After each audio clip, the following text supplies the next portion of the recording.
My parents want my sister to walk down the aisle at my wedding first, so my husband pretends to go along. He gets them to pay for the most expensive wedding, and their plan is ruined. My parents loved my sister more. I don't mean in subtle ways, either. If my sister accused me of something, they'd believe it and punish me. If I accused her, they wouldn't believe me. Even if there were undeniable proof, they'd still give her a lesser punishment and try to find a way to scold me in tandem. My birthday cake had to be a flavor she wanted. Hers did not, and my parents always denied knowing I didn't like that type of cake. They always bought her a bit more than for me. We went to where she wanted, even if it was an event that should be about me. My sister grew up spoiled and didn't like me. She just used me as a punching bag. Eventually, my mom came to talk to me about my impending graduation. She told me that since they were paying for my sister's college tuition, they had no money to pay for mine, so it would be better for me to start working immediately after graduation and wait until my sister finished uni to see if they could afford something for me. If I decided to stay home, I'd have to pay for all my stuff, some of the bills, and rent. I pointed out I could get student loans. Mom said yes, except no.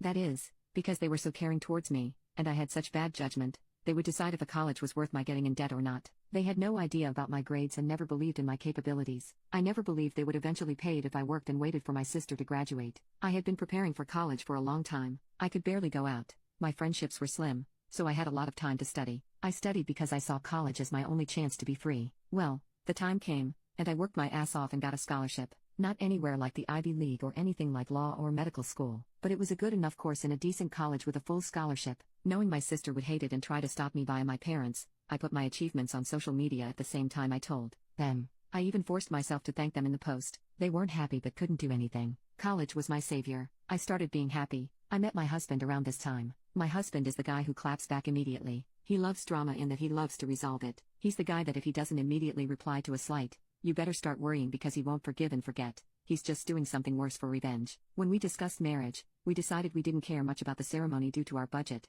as we'd rather spend on a dream trip to Europe for our honeymoon. We sent out the engagement announcement and the save the date for a few months later. At this point, my parents naturally demanded that they meet my man. My parents and my sister sat him down. After grumbling about not being okay with him, my judgment, etc., they proclaimed they would pay for my wedding. My sister would walk down the aisle at my wedding first, in a wedding dress. Their excuse was that it wasn't okay for a younger sister to marry first, so it was only fair if my sister had at least the experience of it. On my venue, with pictures being taken, and the dress, and she'd have a cake later, etc. He went back to my parents. He said he probed and thought I wouldn't be down with it. However, he didn't see the issue and, not wanting the family to fall apart, would be down to helping them do it. He pointed out I don't like conflict, so if I was surprised by it, I might not throw a tantrum in front of all the people. Thus, he suggested a compromise. They'd help pay for stuff. This way, I would feel even more pressure not to say anything, as not only would we be public, but I'd be grateful for the help they gave, which mollify me. And so began the months of deception, where my parents and sister thought they were tricking me, and my husband and I were milking them. How?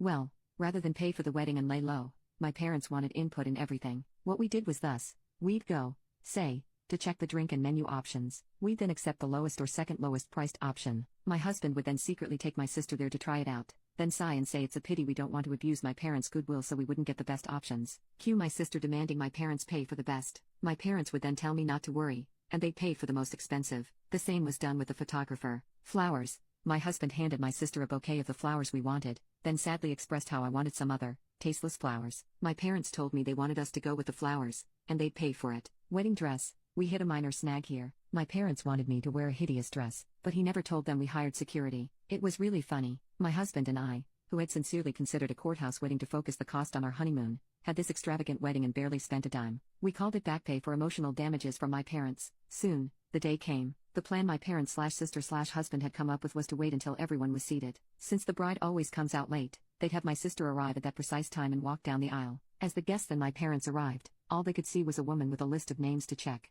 Only after my parents arrived and sat down did we bring out security. A guy that looked like a bodyguard. We told him not to allow my sister in and even agreed to pay a handsome tip if he didn't reveal we told him that. Soon, the time arrived. My parents got a text. My sister was less than 5 minutes away, so my dad told people to start. My bridesmaids had been told to follow his lead beforehand, so they obeyed without checking with me. After they all went down and took their places, my dad stood up at the entrance as if waiting for me. During this time, a friend who was not at the wedding party texted me to get ready. Well, as soon as my dad took his position, the bridal song started playing, and the doors opened. I come in. My dad looked aghast at me being there. He tried glancing behind me, but you couldn't see the venue entrance from where we were, so he couldn't see what happened to my sister. And then his phone rang. I saw the caller ID, and it was her. He just left me there with a mumbled, "Something came up." There were gasps and confusion all around. The friend in on it loudly asked what happened. In a teary voice, I lied and said he told me. It wasn't supposed to be me there. The friend then loudly went, "What did he mean by it shouldn't be you?" So that as many people as possible could hear and spread it.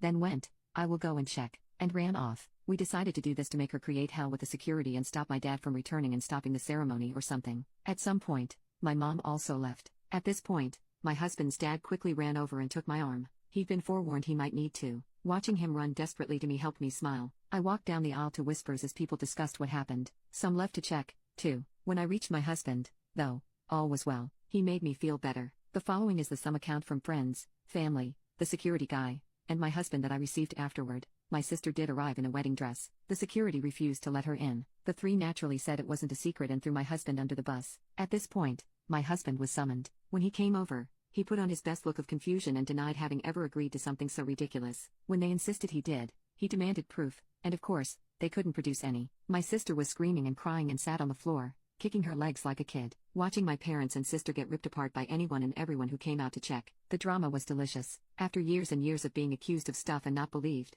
to watch them have a taste was one of the best wedding gifts. My mother was crying. My dad kept changing from purple to white, and my sister was still on the floor, crying and screaming. They kept insisting that my husband was in on it, but people kept asking why my husband would agree, why there was no proof, and why they wanted my sister to do this to my wedding, and they had no good answer to any of it. Eventually, they were told to leave and had no choice but to do so. My dad had to drag my sister up as she refused to leave the ground. Of course, the three have tried to contact me since that whole thing. I've refused calls because my husband insisted on keeping a paper trail. It was a smart thing because my sister eventually messaged me. She blamed me for her humiliation and called my husband a two-faced snake that fooled them for months. My husband took my phone, screenshot the call logs, screenshot my sister's message, screenshot some messages of my parents demanding I pick up the phone, and sent it all to my family group chat. He wrote a message and said group chat begging my family for help, as I was now being harassed by them constantly. He begged his family to help stop them from trying to ruin my honeymoon now that they had failed to ruin my wedding. My family assured him they'd take care of it. And indeed, since then, we've had silence. All in all,